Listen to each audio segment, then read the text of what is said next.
जब मैं प्रश्न करूं तो मुझे सिर्फ सही जवाब नहीं चाहिए होते, वो जवाब कैसे आए हैं मुझे वो भी दिखता। इसलिए बड़े बड़े अच्छे जवाब देने वालों को भी मैं मूढ़ समझती हूं, क्योंकि उनकी मूर्खता दिख रही होती। जैसे एक ने कहा, यहां आए हुए थे तो सुबह वो ना आरती में दिखे नहीं।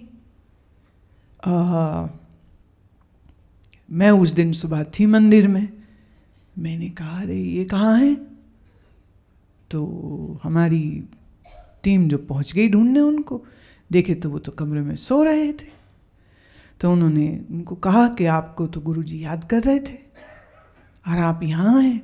उमा भी आया, वो फट से वो नहाए धोए, भाग भाग के 10-1 मिनट में पहुंच गए। मैंने कहा आप कहाँ थे? मालूम तो है ही मुझे कि कहाँ थे, पर फिर भी पूछना तो बनता है। कहते बस ऐसा ध्यान लग गया था ना।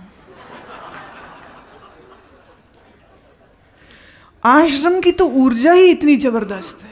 बोले हमारा तो ध्यान लग गया। और सुबह सुबह जो आई ना आवाज, ब्रह्मानंदम परम सुखदम, कह रहे ऐसा परम सुख हो गया, पता ही नहीं चला। दरवाजा खटका तो ध्यान टूटा। तो मैंने उनको कहा, मैं आपने तो आज बड़ा पाप कर दिया, किसी का ध्यान तोड़ दिया आपने, ये तो अच्छी बात नहीं करी।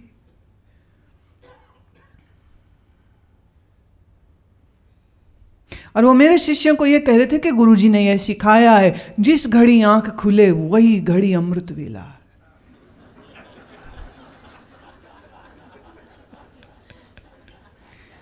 जिस घड़ी आंख खुले वही ब्रह्म मुहूर्त है। ब्रह्म ने आंख खोल ली, हो गया शुरू ब्रह्म मुहूर्त। अब देखिए जवाब कितना सुंदर दे रहे हैं। कितने नंबर दूं इनको? एक्सीलेंट, पुअर, गुड, क्या मार्क दूं? अब एक सज्जन ऐसे, तो क्या बोलूं ना, हमारे तो ऐसे ऐसे अद्भुत प्राणी है ना, ज्ञान को कैसे वो शील्ड बना के जस्टिफाई करते हैं अपनी इच्छाओं वासनाओं को।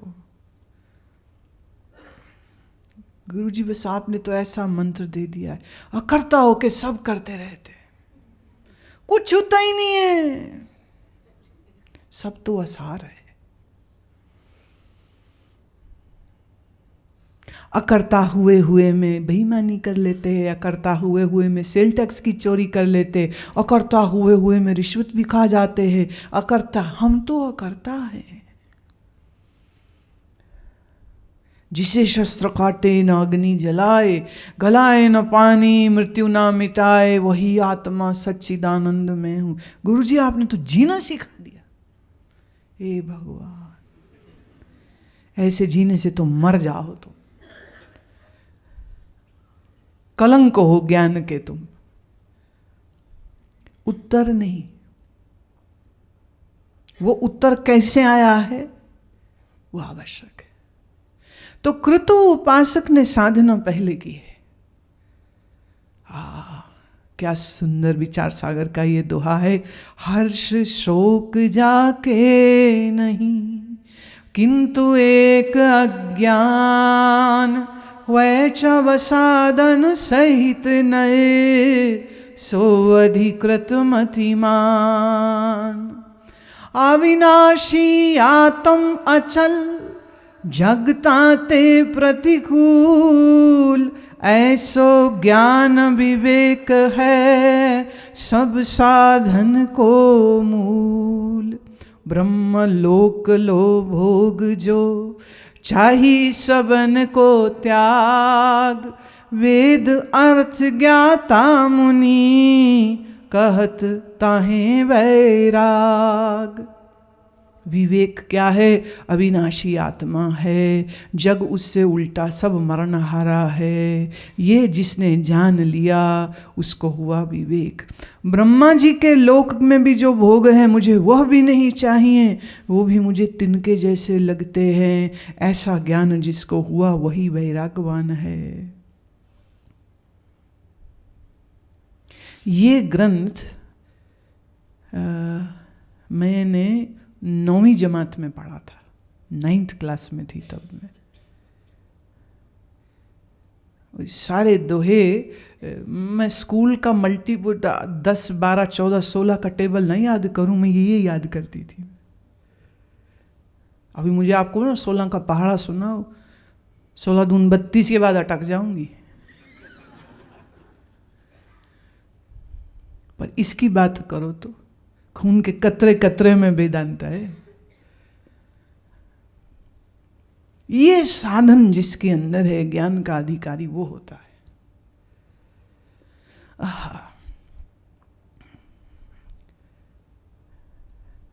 निर्बीज निर्विकल्प समाधि का जिसने बोध किया। निर्बीज मतलब सबीज वो है जिसमें संस्कारों के बीज पड़े हैं, पर मन की एकाग्रता, ध्यान, धारणा और समाधि तक पहुंच जाए, तो ये होती सबीज।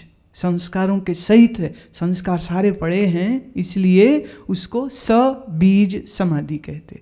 निर्बीज क्या है? निर्बीज ये है कि हमने उन संस्कारों को भी दग्ध कर दिया। कैसे? ज्ञान से, वैराग्य से।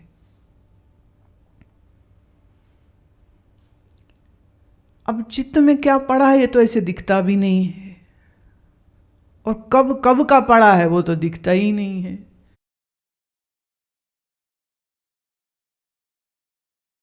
तो योग से अभिप्राय मेरा इस अष्टांग योग से है। एक ने कहा नहीं हम आसन कैसे, हम आसन क्या जरूरत है, ऐसे ही बैठ जाते हैं हम। बैठ के दिखाओ प्यारे, 20 मिनट 30 मिनट के बाद हिलने चालू हो जाओगे तुम। लोअर बैक दुखती है, गर्दन दुखती है, तो आसन क्यों जरूरी? क्योंकि आसनों का अभ्यास करने से हमारी मांसपेशियां मजबूत होती हैं, हमारे joints, 36 joints of the body get strengthened. हमारे प्रिय बुआ जी 125 वर्ष की आयु में बिना हाथ लगाए पद्मासन लगाए। हाथ नहीं, ऐसा नहीं कि पैर पकड़ के यूं रखें, न, बिना हाथ लगाए। क्या स्ट्रेंथ होगी उनकी, क्या बल होगा उनका, क्या कमांड है उनका मांसपेशियों पर। लोग पैर पे नहीं खड़े हो पाते, वो अपने दोनों घुटनों पर पद्मासन लगाया, दोनों घुटनों पे खड़े हो गए, हाथ यहां कमर पे रखे। अब 1 घंटे खड़े हो जाओ, 2 हो जाओ, 3 हो जाओ। इच्छा नहीं, वासना नहीं, द्वेष नहीं, राग नहीं, कोई उद्वेग नहीं, कोई भोग की इच्छा नहीं।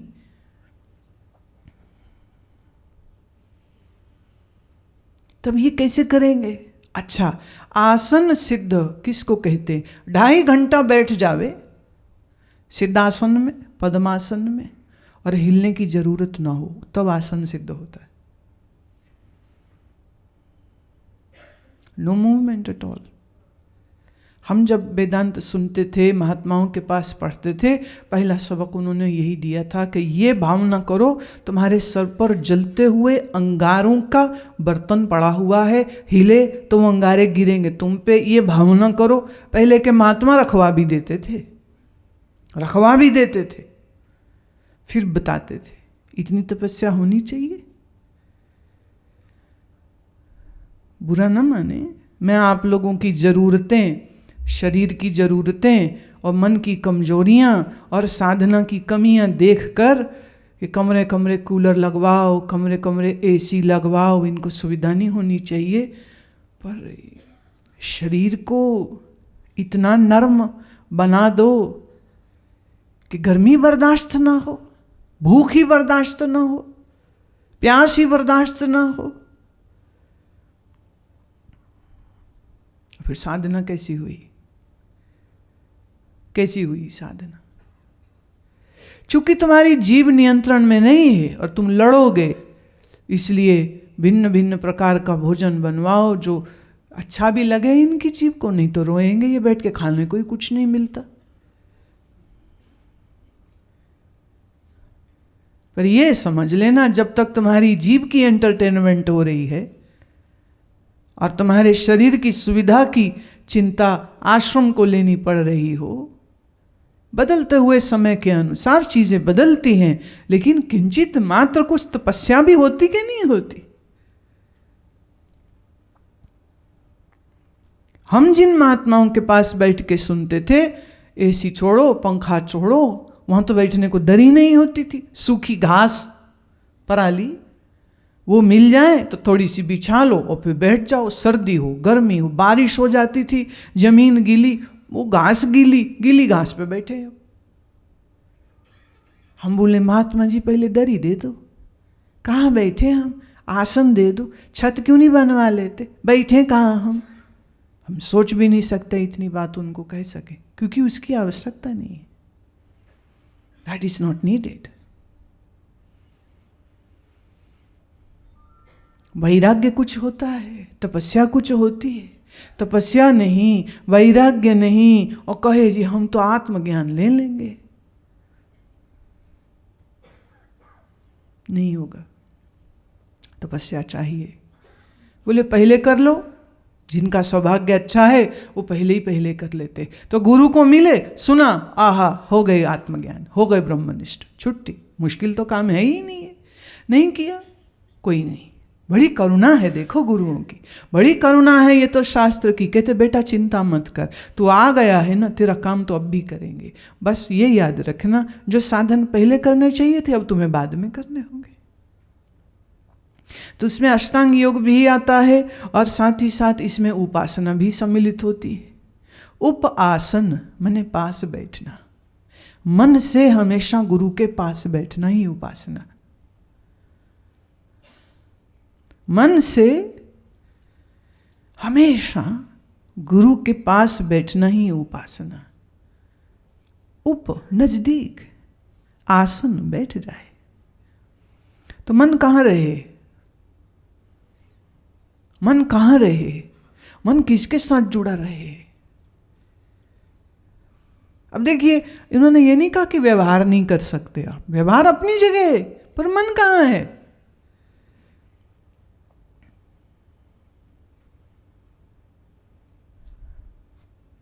मन से गुरु के पास, मन से वैराग्य में।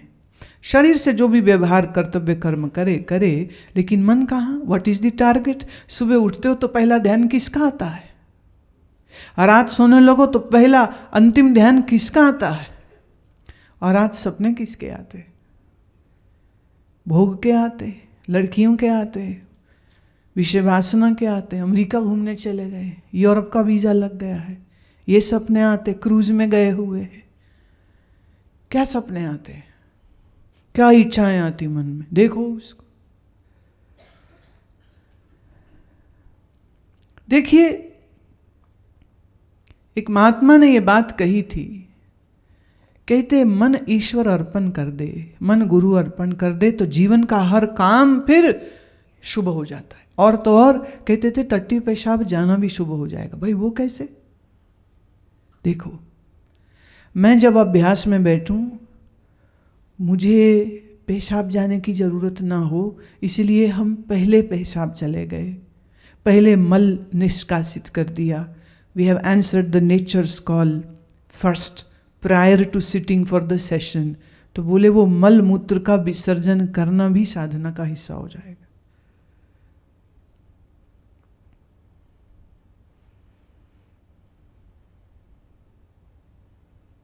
क्या बात बोल दी। हम हल्का सा भोजन करके बैठे, देखिए भरे पेट पे प्राणायाम नहीं हो सकता। अब अगर शाम को 5 बजे या 6 बजे प्राणायाम करना है तो इसका मतलब 4 घंटे पहले आपका लंच हो चुका होना चाहिए। तो but obvious by 12:30 to 1 o'clock your lunch should be done. अब शाम को अगर अभ्यास करना है तो तुम इतना ठूस ठूस के नहीं खा सकते हो कि पेट में भारीपनी बना रहे, गैस ही हो जाए, अपचन हो जाए, एसिडिटी हो जाए। तो मैं क्या खाऊंगा, तो सात्विक आहार खाऊं, हल्का खाऊं जो जल्दी पच जाए। तो क्या खाना भी साधना नहीं हो गया? खाना भी साधना हो गया।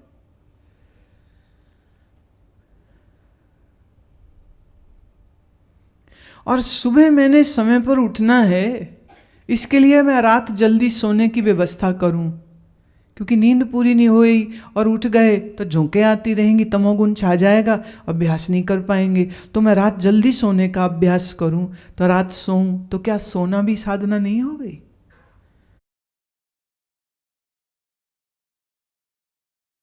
खाना पीना, मल मूत्र विसर्जित करना तलक साधना का हिस्सा हो जाता है। जीवन पूरी साधना होनी चाहिए, ये 2-3 घंटे की वस्तु नहीं है।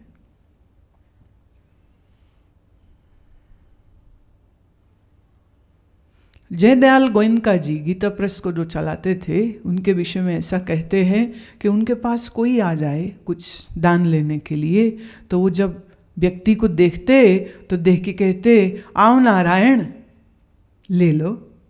कौन आया है? भिखारी, मंगता, याचक, भिक्षक, कौन आया है? नारायण आया। अब क्यों? अब हम दान दें, हमने दान दिया, इसका अभिमान आ जाएगा। काम तो बड़ा शुभ था, पर शुभ काम से अभिमान आ जाएगा, अभिमान आया तो अपना ही नाश होगा। इसलिए इस अभिमान से भी बचना है। तो कौन आया है? बोले नारायण। लो नारायण ले लो। मेरे बहुत से परिचय में महात्मा ऐसे रहे जो सबको नारायण ही बुलाते थे, सबको देवी ही बुलाते थे, सबको भगवान ही बुलाते थे। आओ भगवान, बैठो भगवान। और कई बार लोग बड़ा चिढ़ते थे, अरे हमें भगवान क्यों कहते हो, हम कोई भगवान है? बोले आपको न लगे लगे, मुझे तो भगवान ही लगता है, तो मैं वही कहूंगा। मैं भिखारी को भी दान भिखारी समझ के नहीं दे रहे, भिखारी को भी नारायण आए हैं ये कह करके उसको देते थे। अतिथि का तो सत्कार करेंगे ही, विद्वान का, महात्मा का, तो गुरु का कितना करते होंगे, सोचो कितना। तो पूरा जीवन का जो दृष्टिकोण है ना, वो बदलना पड़ता है।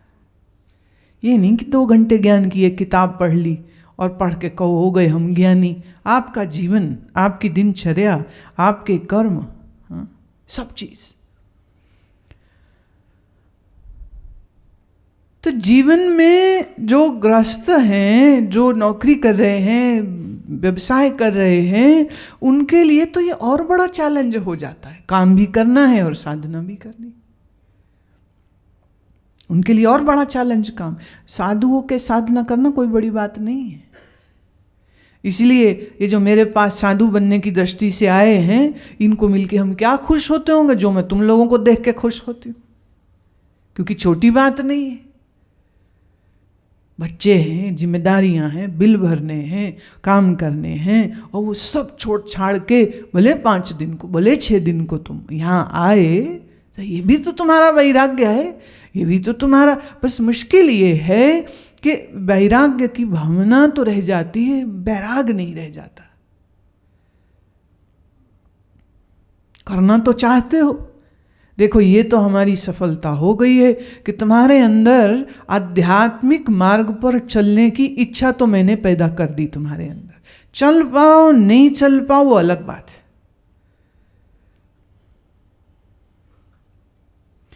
तो चित्त के अंदर पड़े हुए संस्कार और चिरकाल से जो, आदिकाल से जो अज्ञान इस जीव को लगा हुआ है, उस अज्ञान से बाहर आने के लिए श्रम की जरूरत। इसीलिए जैन मार्ग में इसको शूरों का मार्ग कहते हैं। शूर मतलब वॉरियर्स पाथ। और तीर्थंकर महावीर का नाम तो वर्धमान था, लेकिन हम उनको जानते किस नाम से? महावीर। अब उन्होंने कौन युद्ध जीते थे? क्या तलवारें चलाई थी? ना, मन जीता था, अपने अज्ञान को जीता था, अपने संस्कारों से उन्होंने विजय पाई थी। प्रतिक्षण जीवन का विवेक से जीने की आवश्यकता होती है। ये ज्ञान की मंजिल तब पूरी होती है, नहीं तो ज्ञान के शब्द तो आ जाते हैं, लेकिन इन शब्दों में फिर कोई खुशबू नहीं होती, जान नहीं होती, ऊर्जा नहीं होती, प्राण नहीं होते। ज्ञान के शब्द तो बोलेगा बड़े अच्छे अच्छे।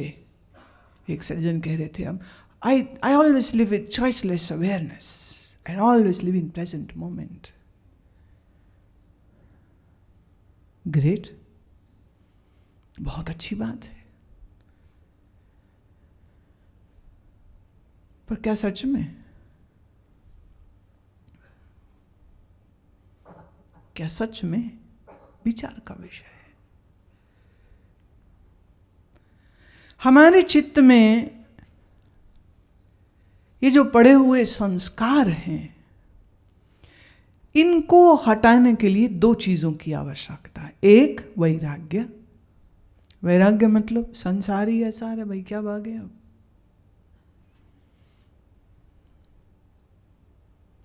और देह सहित संसार असार है। लोग क्या करते, संसार तो झूठ है, मैं तो ब्रह्म हूं। तो जब मैं बोल रहे होते तो शरीर सहित मैं बोल रहे होते, और फिर कहते हैं अब सब ब्रह्म कैसे दिखे। भाई मैं शरीर हूं, ये छोड़े बगैर सब ब्रह्म कैसे दिखेगा। और ब्रह्म तुम्हारा दृश्य तो बनेगा नहीं। मैं ब्रह्म को जानना चाहता हूं, कभी नहीं जान पाओगे। मैं आत्मा को देखना चाह रहा हूं, कभी नहीं देख पाओगे। आत्मा कभी दृश्य नहीं बनेगा। तो शरीर सहित सारा जगत नाशी है, विनाशी है, मरनहारा है, समाप्त हो जाएगा। ये वैराग्य। अमन की दौड़ खत्म। बोले वहां जाओ, वहां मंत्री साहब सबको 10 करोड़ का चेक दे रहे हैं, आपको ये चल चल गप है। जाओगे गप सुन के? नहीं जाओगे। तो दुनिया ने कहा आ बेटा दुनिया में बड़ा सुख है, तुमने कहा गप है। हम नहीं भागते, हम नहीं जाते पीछे।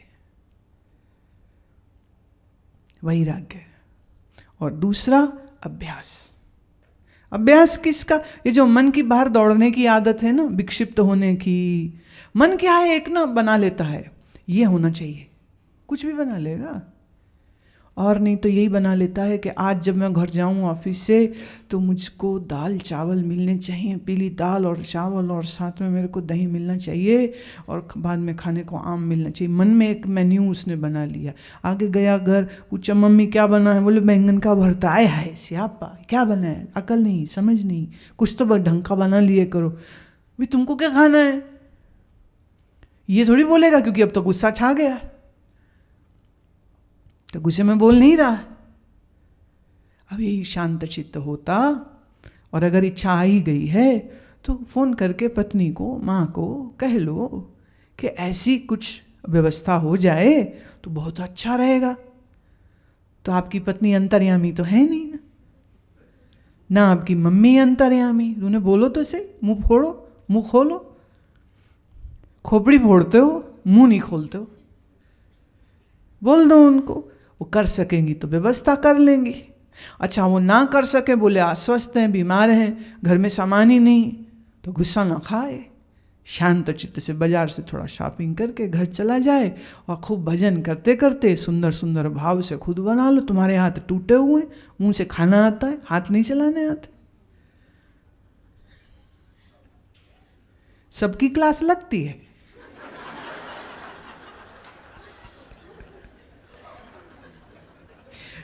छुट्टी किसी को नहीं मिलती है। देखिए जिस सीट पे बैठे हैं ना, ये सीट समझे यमराज की सीट है। यमराज कहते ना सबको दंड देते हैं, जिसका न्याय है, जो दंड देना तो दंड देते हैं, स्वर्ग देना हो तो स्वर्ग देते हैं। वह मन से वो किसी से द्वेष नहीं करते, क्योंकि तत्वज्ञानी है यमराज। हाँ वो तत्वज्ञानी है, किसी से द्वेष नहीं, किसी से राग नहीं। जैसा कर्म देखा कहते वैसा उसका निर्णय कर देते। तो अब जो कुछ मैं देखती हूं, अब तुम सोचते होगे भी इनको कैसे पता हम क्या क्या कांड करते। चक्कर तो ये है, यही तुम्हारी सबसे बड़ी गलती है कि तुम प्रणाम तो करते हो, पर तुम ये नहीं समझते हो कि ये दिल की भी जानते हैं। ये विश्वास नहीं है तुमको। ये अगर विश्वास रहे तो सच ये है, मेरे सन्मुख आने से पहले से तुम अपने आप को हर अशुभ कर्म से बचा के रखो, क्योंकि जाएंगे तो वो देखेंगे तो क्या क्या अच्छा लगेगा। मैं मैले मन से अपने गुरु के सन्मुख जाऊंगा कैसे? शर्म से मर ना जाऊंगा मैं? पाप ताप संताप सहन करके, राग द्वेष करके, झूठ बोल बेईमानी कर, जब गुरु के सन्मुख जाएंगे और ये सोचे गुरु जी को तो पता ही नहीं, हम बताएंगे नहीं। ऐसा हुआ पिछले किसी एक दिन मैंने एक हमारी है चेली, उसको डांट दिया, उसको कहा कि ऐसा ऐसा, तो वो सबसे पूछती फिरे मेरी शिकायत किसने लगाई थी? अरे जो हम कह रहे हैं वो तो सुनो। अभी गुस्सा किस पे आ रहा है? बताया किसने? तो CID सबकी होती, बताया किसने? किसने बताया? किसने? तुमने बताया, तुमने बताया, तुमने बताया। एक ने कहा हमें बताने की क्या आवश्यकता है, क्या उन्हें मालूम नहीं? ना बोले, पर इसका अर्थ ये नहीं कि ना बोले तो मालूम नहीं होता है। लहसुन छिप के खाओ, प्रकट सब में हो जाएगा। नहीं, एक ने पूछा मुझे लड़की से प्रेम हो गया है, ये कैसे कंफर्म कैसे हो कि अफेक्शन है, इन्फेचुएशन है, ऐसे ही थोड़ी पसंद है कि सच में प्यार हो गया है, इसकी क्या पहचान है? जवाब देने वाले ने कहा कि तुम्हारी सहेली ने मूली के पराठे खाए हों और वो पाद रही हो और तो भी खुशबू ही लग रही हो।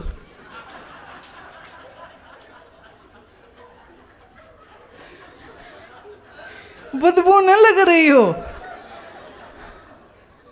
तो जानना इस लड़की से तुम्हें सच में प्रेम हो गया।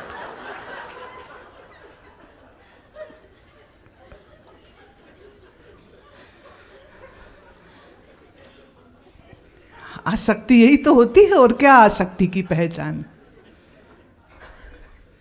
अब बच्चा है, गोद में उठाया, उसकी नाक से नली निकलती रहती है, माँ चूमती रहती, चूमते में नली भी चाट जाती है उसकी।